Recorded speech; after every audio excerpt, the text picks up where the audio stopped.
about to let y'all know how we rep the Cowboys out here in the DMV. What up, what up, what up? It's your boy John G. I stepped out of work for my lunch break. I wanted to touch on the winners and the losers of the combine. From what I saw, a lot of you guys probably have been paying attention to my coverage. I actually was able to record a lot of the videos of guys running and doing bench presses and stuff like that, because ultimately when we're at work and stuff like that, we don't have the chance to go back and look at that stuff. So I wanted to leave that for you guys. But with this video, I wanted to touch on a couple of guys that were on my radar that were winners and losers, as far as who I felt improved their position. There's a lot of guys that kept their position the same, but I'm really just going to focus on the guys that I believe improved and probably moved themselves back. Number one winner for me, Derwin James. I already knew that he was going to be a very good athlete, but just seeing it in person was just something that validated him even more for me. Seeing him in the backpedaling drills and all of that stuff looking flawless. Derwin James, if there's a guy in this draft, the only guy that I would move up for is Derwin James. If I had to move up, that's the only guy. Vita Vea, he impressed me. Although he went out with the it looked like he tweaked his hamstring or something like that. I don't need to see any more from him. I saw that he's strong enough. I saw that he can move. I saw that he came into shape. That's all that I really wanted to see. If he didn't take this serious or not, was if he didn't take it serious, he was going to move back. But he took it serious. Will Hernandez moved pretty well for how big he is.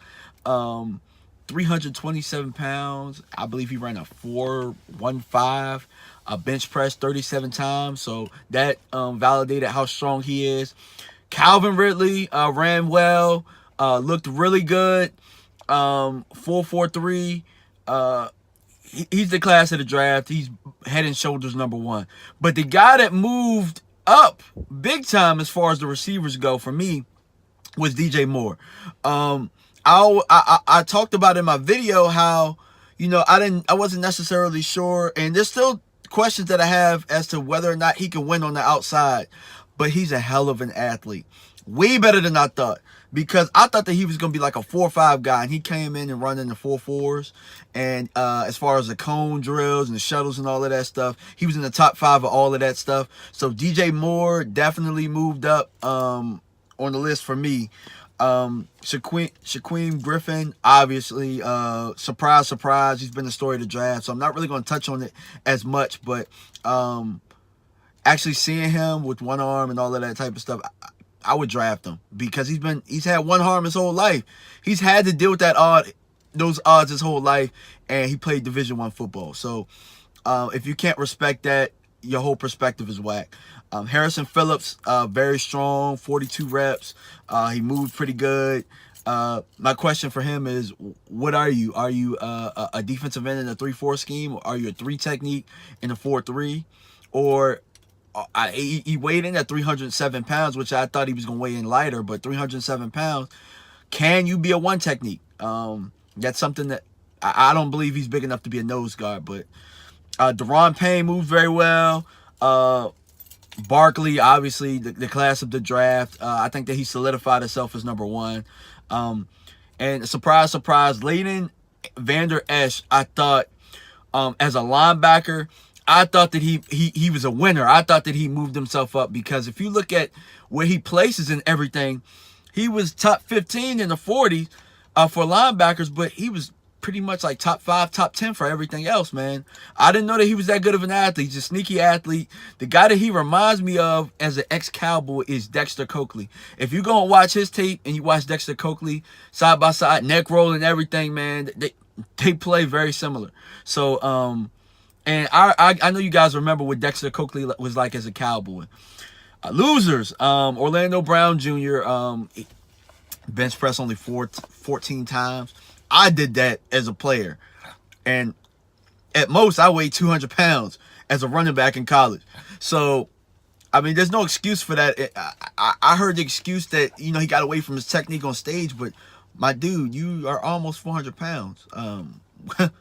You know what I'm saying?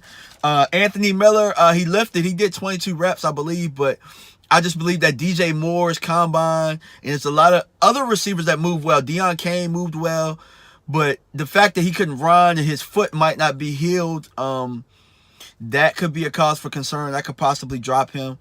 Lamar Jackson, I don't really think Lamar Jackson threw that well. I was hoping that he could elevate himself into before our pick in the 19th. But I just don't see it. Maybe second round or maybe later in the first round after we've picked. But I just didn't think that Lamar Jackson, for his stature, for how big of a player he is, I think he did himself a real disservice not running at the combine, trying to prove a point.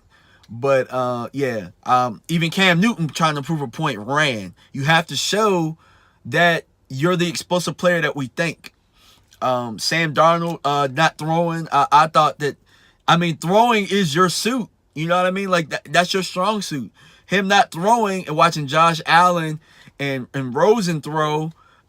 I have to put those guys ahead of you at this point, possibly. Ronald Jones, hamstring, and then he ran a 4.6 with the bad hamstring. That hurt him, I believe, because the running backs were moving. There was a couple of guys that moved up. And last but not least, Hurst, Maurice Hurst from Michigan hurt himself.